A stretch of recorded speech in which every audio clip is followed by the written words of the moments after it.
as has been said, you could say that we've been delving into the mysteries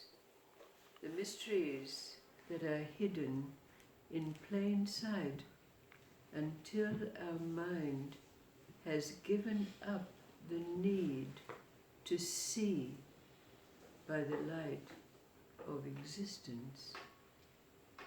And as was said the other day, according to the deep mysteries of several faiths, persuasions, it is said that we cannot attain liberation until and unless we relinquish our body, our mind, and our soul. So there's rather a strange story that tests our seeing from where it is that we're seeing. And it's a story about a young man called Aaron. He was the son of a farmer, but Aaron was born with certain gifts which he kept secret to himself. But one day it so happened that the mule that was yoked to the wheel that ground their wheat was taken by a lion. Now, Aaron was so angry about this that, using his abilities, he tamed the lion and yoked it to the yoke where the mule had been, so that it went round and around, grinding the wheat.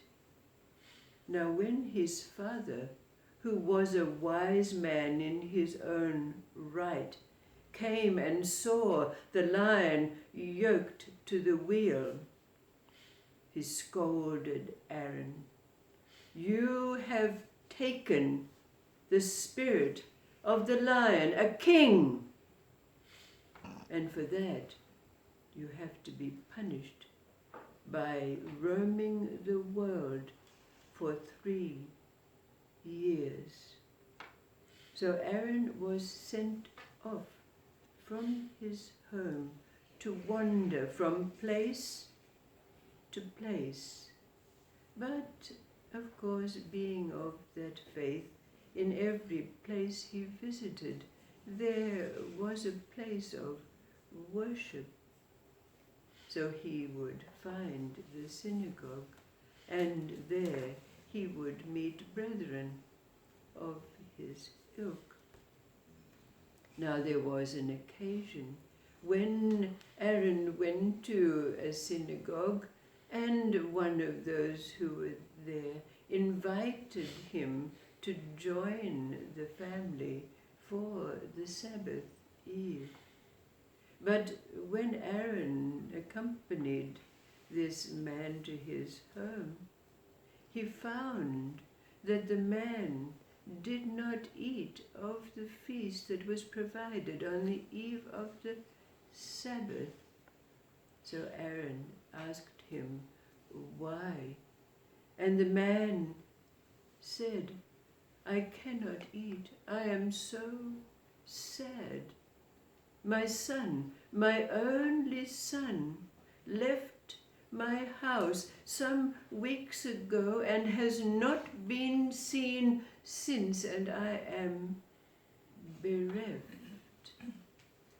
But Aaron said to the man, "Let us partake of the Sabbath feast, and then let us go out into the town to make inquiries as to where your son might be." And so they did. And after their inquiries, it was said that it was seen that the son had entered a house nearby and had not come out. So the father and Aaron went to that house, where the door was opened by an old woman, who, with the powers that Aaron had, could see that she was a sorceress. But after speaking to the old woman, they were about to take their leave, when suddenly they heard the braying of a mule. And with Aaron's insight, he was able to see that this was the son of the man who accompanied him.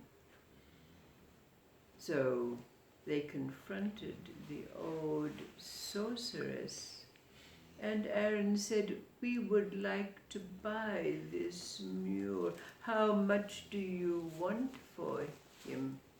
The old woman said, "Oh, he is very, very expensive." But Aaron took out a purse from his robe. He handed it to the old hag, and he said, "Take what you want." But as soon as the old hag put her hand in the purse, her hand was caught, and it seemed that the purse was eating her arm. She was afraid, and she screamed. And Aaron was able to say to her, "This purse will devour you unless you take away the curse that you put on this man's son." So with fear, the old hag transformed the mule into the young son. Of course, the father was greatly glad, but the old hag's arm was still being consumed by the purse. And screaming, she begged. And Aaron said, "Not until you release all others that have been bespelled by you." And so it was that the remaining mules were returned to their human form, male and female. There was great rejoicing amongst them. But it was too late, for the old hag, her wrongdoings, brought her to be consumed completely by the purse, not to be seen again. So word got around the town of Aaron's abilities, and they begged him to be their teacher, so he stayed. But one day, when they were at the synagogue, there came a young man who was asked to say the prayers, to chant, and he did so very sweetly. But Aaron noted that as he was intoning the prayers, he omitted to say the name of God.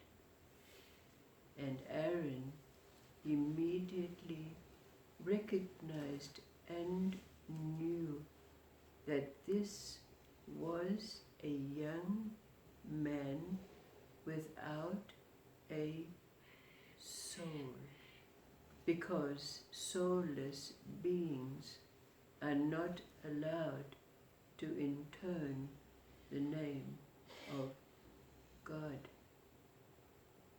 So Aaron went up to this young man and asked him, "What is your story?"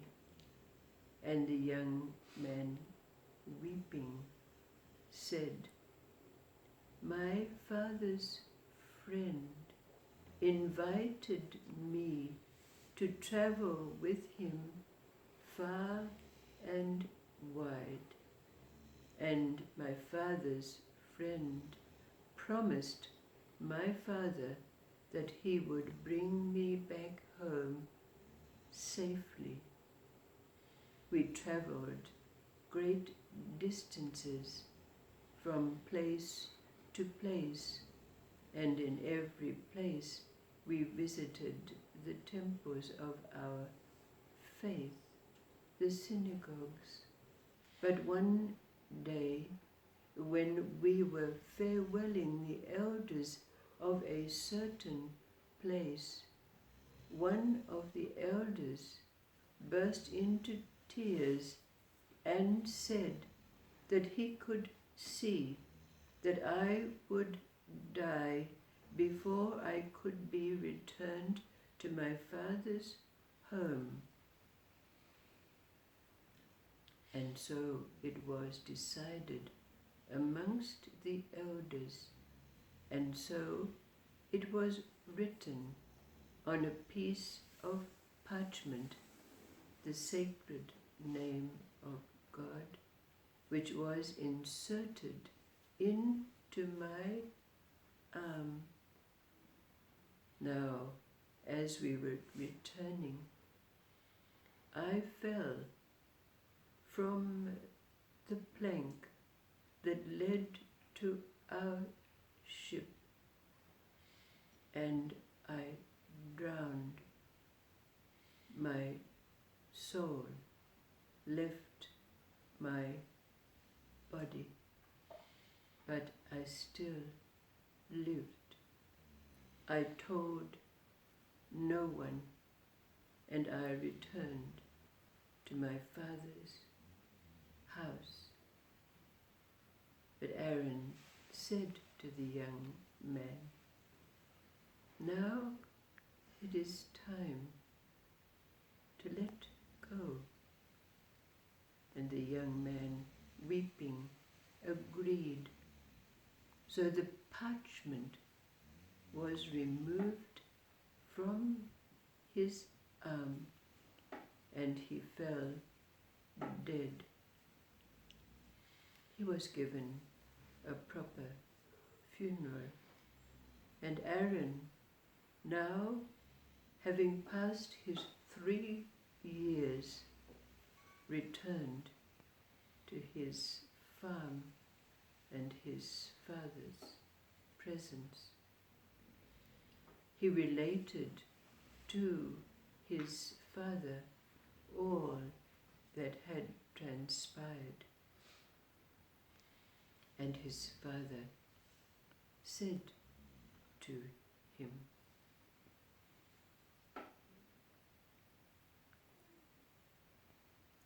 firstly,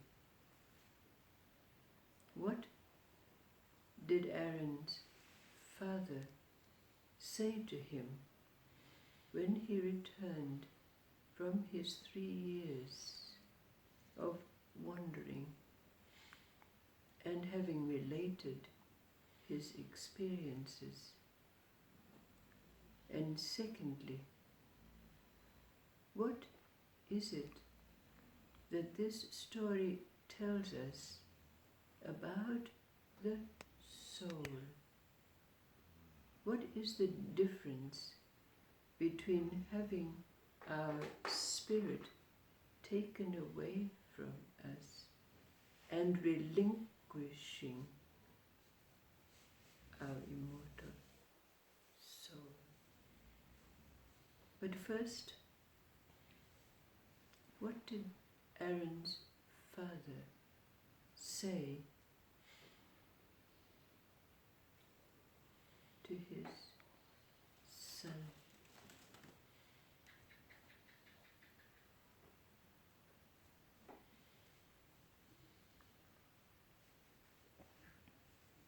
seeing not by and with the light of existence, but seeing, all seeing,